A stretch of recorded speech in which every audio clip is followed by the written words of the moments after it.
अस्सलामुअलैकुम।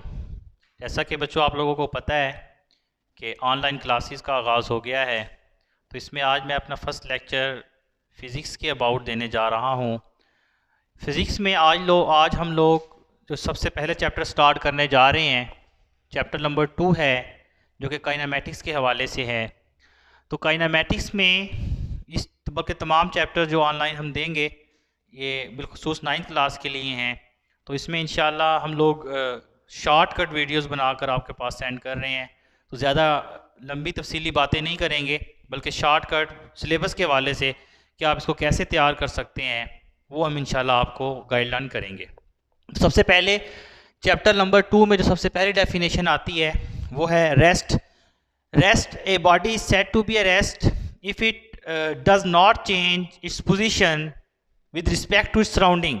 यानी कि अगर कोई बॉडी किसी अपने सराउंडिंग के हवाले से जगह तब्दील नहीं करती तो हम कहते हैं कि ये बॉडी रेस्ट में है। उसके बाद हमारे पास डेफिनेशन आती है मोशन की। मोशन में a body is said to be in motion if it does not या it does change its position या place with respect to the surrounding. अगर कोई जिस्म सराउंडिंग के हवाले से अपनी जगह को तब्दील कर रही है तो इसका मतलब है कि वो बॉडी मोशन में है। उसके बाद हमारे पास टॉपिक आता है type of the motion. Type of motion की 3 टाइप्स है हमारे पास, translatory motion, vibratory motion and rotatory motion. Translatory motion की आगे 3 टाइप्स हैं, linear motion, circular motion and random motion. Linear motion किसी जिस्म की जो स्ट्रेट लाइन मोशन होती है, सीधी लाइन के अंदर जो हरकत होती है उसे हम लीनियर मोशन कहते हैं। और सर्कुलर मोशन किसी जिस्म की दायरे के अंदर जो हरकत होती है उसे हम सर्कुलर मोशन कहते हैं। और जो रैंडम मोशन होती है, रैंडम मोशन में कोई बॉडी जो होती है वो इरेगुलर या डिसऑर्डर जोन सी है, वो मोशन जो होती है उसे हम रैंडम मोशन कहते हैं। जैसे तितली की मोशन है हमारे पास, ये बेतरतीबी सी मोशन होती है। इस तरह की मोशन जो सी होती हैं वो रैंडम मोशन कहलाती हैं। उसके बाद वाइब्रेटरी मोशन आती है। Vibratory motion to and fro motion a body about its mean position is called vibratory motion. यानी किसी जिस्म का अपने मरकजी पॉइंट के आगे पीछे जो हरकत होती है, दोहराता है अपनी हरकत को, उसे हम वाइब्रेटरी मोशन कहते हैं। उसके बाद रोटेटरी मोशन। रोटेटरी मोशन में कोई बॉडी स्पिन करता है अपने मीन पोजीशन पर या अपने एक्सिस पर जो बॉडी आप लोगों के पास स्पिन करती है उसे हम लोग रोटेटरी मोशन कहते हैं। तो ये हमारी मोशंस थी, 3 टाइप्स मोशन की है, इनको काइंडली अच्छे तरीके से तैयार कर लीजिएगा। उसके बाद स्केलर्स एंड वेक्टर्स आता है। जब स्केलर्स और वेक्टर्स 2 क्वांटिटीज़ हैं, यानी कि क्वांटिटीज़ को 2 आगे टाइप्स में हम लोग कन्वर्ट करते हैं, एक को स्केलर कहते हैं और एक को वेक्टर्स कहते हैं। स्केलर क्वांटिटीज़ वो क्वांटिटीज़ होती हैं जिनको आप जस्ट मैग्नीट्यूड्स के ज़रिए जो सी है वो डिफाइन करते हैं, और वेक्टर क्वांटिटीज़ वो क्वांटिटीज़ होती हैं जिनमें आप मैग्नीट्यूड के साथ साथ उसकी डायरेक्शन भी बताते हैं। वेक्टर को रिप्रेजेंट करने के हमारे पास कुछ मेथड्स हैं, 3 मेथड हैं बेसिकली यहाँ पे। फर्स्ट मेथड है बोल्ड लेटर, यानी कि लेटर को बोल्ड कर लें। सेकंड एरो, यानी कि आप वर्ड के ऊपर एरो लगा लें, या थर्ड बार, या वर्ड के ऊपर आप लोग बार लगा दें। इन तीनों तरीकों से आप लोग वेक्टर को रिप्रेजेंट करते हैं।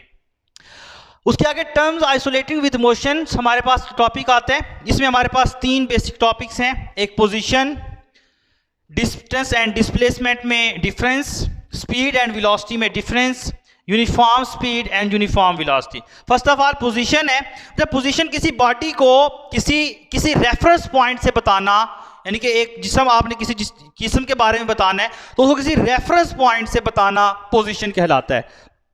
एक सिंपल सी डेफिनेशन है।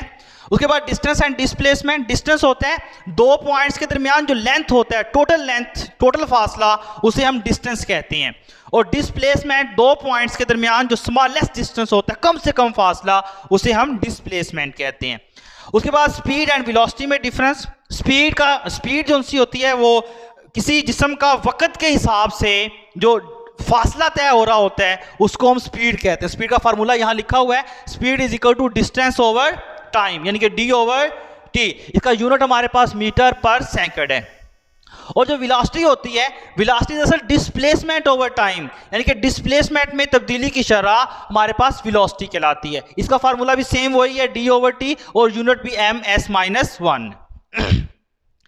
आफ्टर द यूनिफॉर्म स्पीड है, मतलब यूनिफॉर्म स्पीड वो स्पीड होती है जो कि वक्त के बराबर वक्फों में बराबर अगर आप लोगों के पास फासला तय हो रहा हो तो इसको हम यूनिफॉर्म स्पीड कहते हैं।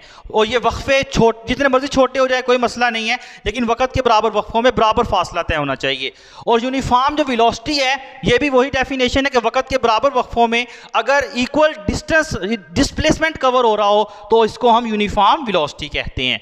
इसके आगे हमारे पास एक्सीलरेशन आता है। एक्सीलरेशन दरअसल चेंज इन द वेलोसिटी है with respect to the time, यानी कि वेलोसिटी में तब्दीली की शरह एक्सीलरेशन कहलाती है, यानी कि VF माइनस VI/T। और इसका यूनिट हमारे पास बनता है मीटर पर सेकंड, यानी कि मीटर S-2। तो ये आज का कुछ लेक्चर था जो कि मैंने आप लोगों को ये बातें बताई हैं। इन तमाम चीज़ों को तैयार कर लें। नेक्स्ट चैप्टर में इंशाअल्लाह अज़ीज़ हम लोग हरकत की जो मसावातें हैं, इक्वेशन ऑफ द मोशन है, उन्हें डिस्कस करेंगे। तब तक के लिए अल्लाह हाफिज़।